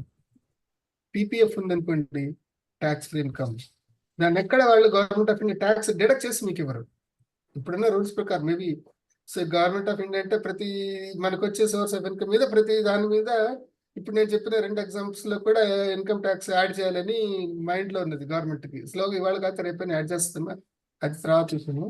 ఇట్లాగా మన ఇండివిజువల్స్ కూడా మనకి ట్యాక్స్ ఫ్రీ ఇన్కమ్ ఏదైతే ఉందో వాటిని వెతికి వాటిలో సేవింగ్స్ చేసుకుంటూ మనకు వచ్చేది 30% పోగా మిగతా 70,000 రూపాయలు కాకుండా 1,00,000 రూపాయలు మనకి ఇన్కమ్ వచ్చేటట్లు మనకి ఎక్స్ప్లోర్ చేస్తూ ఉండాలి. అప్పుడే ఈ చాప్టర్ లో పెట్టినట్లు మనీ వర్క్స్ ఫర్ అస్ అని చెప్పేసి ఒక ఉంది కదా చాప్టర్ లో. మన మన డబ్బులు మనకు ఎలా వర్క్ చేస్తాయి, మనం వర్క్ చేయకుండా మన డబ్బులు మన వర్క్ చేస్తాను, అట్లాంటి బేసిస్ లో మనం చూస్తూ ఉండాలి అనమాట. ఏదైతే tax free source of income ఉంటుందో అక్కడ మనం సేవ్ చేస్తూ ఉండాలి. వాటన్నిటికీ తెలుసుకొని అక్కడ సేవ్ చేస్తాం. ట్యాక్స్ ఫ్రీ ఇన్కమ్ వస్తుందా, ట్యాక్సబుల్ ఇన్కమ్ వస్తుందా అని తెలుసుకొని సేవ్ చేసుకుంటూ వెళ్తే మనం కూడా కొంతవరకు మన బెనిఫిట్ పొందవచ్చు. డజంట్ మీన్ దట్ ప్రతి ఇన్కమ్ మనకి ట్యాక్సబుల్ ఇన్కమ్ అని కాదు. ఇది మనకు కూడా అట్లాంటి రెవెన్యూస్ చాలా ఉన్నాయి. పీపీఎఫ్ నేను చెప్పాను, ఇన్సూరెన్స్ మెచ్యూరిటీ అమౌంట్ ఒకటి, లేకపోతే I think post office savings దాని మీద ట్యాక్స్ ఫ్రీ అనుకుంటున్నాను, అది నాకు పర్ఫెక్ట్ తెలియదు అది.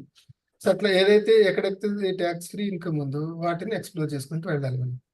దెన్ డెఫినెట్గా మన వచ్చే ఇన్కమ్ ఇప్పుడు మనం కొంతవరకు ఒక ప్రాపర్టీ ఉంది, సేల్ చేస్తాము. సేల్ చేసినప్పుడు దానికి క్యాపిటల్ గెయిన్ ట్యాక్స్ అనేది అంటారు. కొన్నది మీరు 30 లక్షలు కొన్నారు, 20 ఏళ్ళలో అది ₹1,00,00,000 అయింది, మీకు వచ్చింది 70 లక్షలు ప్రాఫిట్ ఆ ఇంటి మీద. ఆ 70 లక్షలకి గవర్నమెంట్ ఆఫ్ ఏం చేస్తుంది, ఇది కట్టమని అడుగుతుంది, ట్యాక్స్ కట్టమంటుంది. ఆ ట్యాక్స్ ని మన ఈవేట్ చేసుకోవాలంటే ఏం చేయాలి, కొన్ని గిఫ్ట్ కింద ఇచ్చుకోవచ్చు. గిఫ్ట్ లాంటివి ఉన్నాయన్నమాట. సో అప్పుడు మనకి గిఫ్ట్ అంటే మన ఫ్యామిలీ మెంబర్స్కి ఎవరైతే ఉన్నారో వాళ్ళకి మనకి గిఫ్ట్ కింద ఇచ్చామనుకోండి, అంటే బయట వాళ్ళకి అమ్మితే అది కుదరదు అనుకోండి, అట్లాగే ఏదైనా జరిగిన అనుకోండి గిఫ్ట్ కింద లాంటి ఇవ్వటము, ఈ రకరకాలుగా చేసినప్పుడు మనకి ట్యాక్స్ ఈవేడ్ అవుతుంది. యాజ్ పర్ రూల్ ఉంది, యాజ్ పర్ లా ఇవన్నీ చేసుకోవచ్చు అనమాట. అవి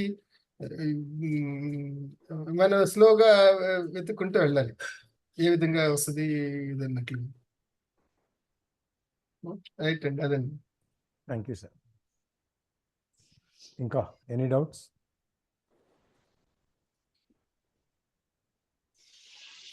ఇంకేమైనా కాంట్రిబ్యూషన్, ఎవరైనా షేరింగ్?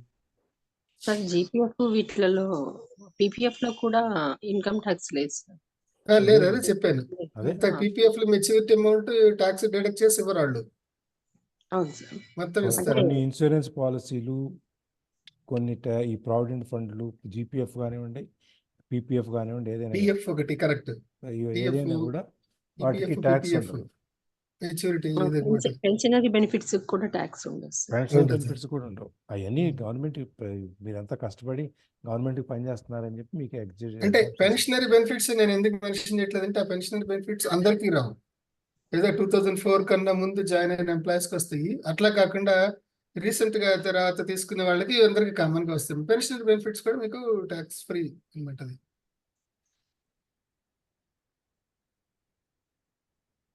Okay sir.